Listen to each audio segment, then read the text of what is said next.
Good morning सबको सबको राधे राधे। और ये साल का पहला दिन 1 जनवरी और सबको हैप्पी न्यू ईयर। और आज के पहले दिन में ही एक नोटिफिकेशन आया है जिसमें 64 सीट है अधिनायक लिपिक का। और जो लोग लिपिक बनना चाहते हैं वो इस फॉर्म को भर सकते हैं।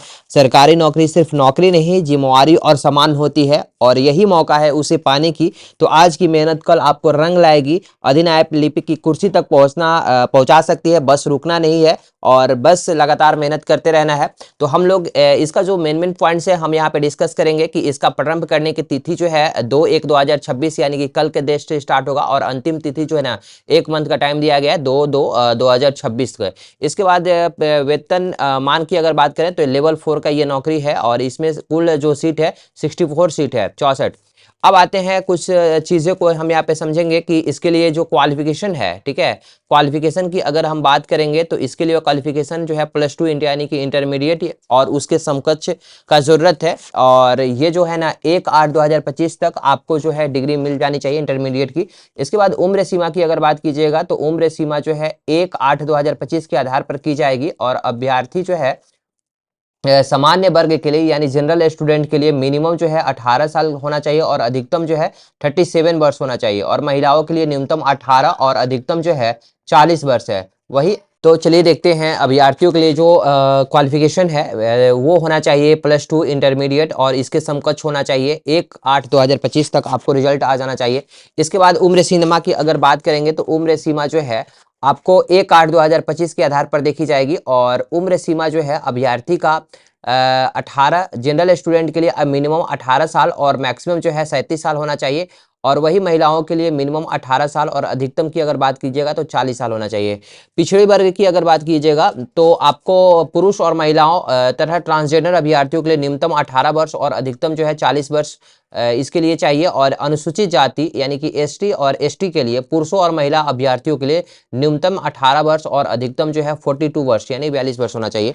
बिहार के वैसे सरकारी सेवक के उच्चतर वेतनमान की सेवा संवर्ग में जाने में के लिए प्रतियोगिता परीक्षाओं में भाग लेने हेतु अधिकतम आयु सीमा जो है 5 वर्ष की छूट जाएगी। जो सारे एग्जाम के लिए दिए जाते हैं, सारे वैकेंसी में नोटिफिकेशन में दिया जाता है तो वो 5 साल का आपको छूट दिया जाएगा। इसके बाद हम लोग देखते हैं शारीरिक मापदंड जो है इसके लिए क्या कितना ऊंचाई होना चाहिए और सीना बिना फुलाए हुए और फुला करके कितना आना चाहिए ये चीज़ देखते हैं। तो ऊंचाई की अगर बात कीजिएगा तो जनरल स्टूडेंट के लिए और ओबीसी के लिए पुरुष वर्ग के लिए आपको न्यूनतम कम से कम 165 सेंटीमीटर होना चाहिए और अत्यंत पिछड़ा वर्ग पुरुष के लिए न्यूनतम 160 सेंटीमीटर होना चाहिए और एसी एसटी पुरुषों के लिए न्यूनतम 160 सेंटीमीटर होना चाहिए।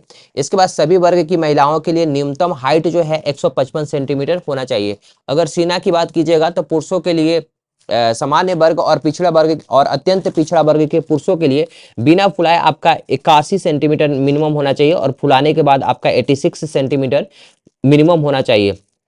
और एक चीज यहाँ पे नोट में लिखा है कि फुलाने के बाद सीना की माप में कम से कम 5 सेंटीमीटर का अंतर होना अनिवार्य है। नेसेसरी है कि मिनिमम फुलाने के बाद और बिन फुलाए जो डिफरेंस है आपका 5 सेंटीमीटर अंतर होना चाहिए, ठीक है। इसके बाद आपका एसी एसटी की अगर पुरुषों की बात कीजिएगा तो बिना फुलाए आपका 79 सेंटीमीटर मिनिमम होना चाहिए और फुलाकर 84 सेंटीमीटर मिनिमम होना चाहिए। इसके बाद आपका महिलाओं के लिए सीना की मापी नहीं होगी, यहाँ पे दिया हुआ है। और सभी वर्गों की महिला अभ्यर्थियों के लिए न्यूनतम वजन जो है महिला वर्गों के लिए 48 किलोग्राम होना आवश्यक है। इसके बाद हम लोग आते हैं, ये सारी चीज़ें आप लोग जो है अगर पढ़ना चाहते होंगे तो आप लोग पढ़ लीजिएगा, ये आपको टेलीग्राम पे मिल जाएगा सारा नोटिफिकेशन। और चयन प्रक्रिया के लिए जो है लिखित एग्जाम होगी और लिखित एग्जाम का जो क्वेश्चंस उसमें पूछे जाएंगे ये आपका पूछा जाएगा हिंदी, अंग्रेजी, गणित, सामाजिक विज्ञान। सामाजिक विज्ञान में आपका आएगा इतिहास, भूगोल, नागरिक शास्त्र और अर्थशास्त्र। इसके बाद विज्ञान, विज्ञान में आ जाएगा फिजिक्स, केमिस्ट्री और बायो, प्राणी विज्ञान और वनस्पति विज्ञान। और इसके बाद सामान्य ज्ञान और समसामयिक मामले से संबंधित वस्तुनिष्ठ प्रश्न होंगे। और लिखित परीक्षा जो है ना 100 अंकों की होगी और प्रत्येक अंक के लिए आपको, प्रत्येक सही उत्तर के लिए आपको 1 अंक दिया जाएगा। इसके बाद जो है इसका जो मेरिट बनता है ना वो शारीरिक दक्षता के आधार पे बनता है और ये पूरा डिटेल दिया हुआ है कि शारीरिक दक्षता परीक्षा कुल 100 अंकों का होगा और ऊंचाई और सीना के लिए कोई अंक दे नहीं होगा, परंतु विहित अहर्ता पूरी नहीं करने वाले अभ्यर्थियों को असफल घोषित कर दिया जाएगा। और इसके बाद आपको पूरा डिटेल यहाँ पे दिया हुआ है कि 5 मिनट से कम अगर आपका जो है दौड़ में 1 किलोमीटर दौड़ना रहता है और अधिकतम समय मिलता है आपको 6 मिनट का, और 5 मिनट से कम आप अगर टाइम लेते हैं तो आपको 50 अंक मिलेगा। इसके बाद 5 मिनट से 5 मिनट 20 सेकंड तक अगर दौड़ते हैं तो 40 अंक मिलेगा। ये सारा डिटेल दिया हुआ है कितना कितना अंक मिलेगा, और आपका जो मेरिट बनता है ये फिजिकल के आधार पर ही बनता है मेगा सूची में। और यहाँ पे देखिएगा कि मेगा सूची एवं नियुक्ति की अनुशंसा किस आधार पर किया जाता है, तो ये लिखा हुआ है उपयुक्त पद पर नियुक्ति होती चयन के लिए मेगा सूची शारीरिक दक्षता परीक्षा के अधीन 3 स्पर्धाओं यथा दौड़, ऊंची कूद और गोला फेंक में अभ्यर्थियों द्वारा प्राप्त कुल अंकों के आधार पर की जाएगी। क्लियर है यहाँ पे? तो ये सारी चीजें हमने आपको बताया, यहाँ पे डिस्कस किया, और इसका हम पीडीएफ जो है टेलीग्राम पे भेज देते हैं। अगर पूरा आप लोग को डिटेल जो चीज देखना होगा तो यहाँ से आप लोग देख सकते हैं। और मेन मेन जो पॉइंट्स था मैंने आपको डिस्कस किया। अगर ऑनलाइन आवेदन करने की जो प्रक्रिया है ये साइट आपको दिया हुआ है, और सरकारी रिजल्ट पे भी आप देख सकते हैं इस चीज को।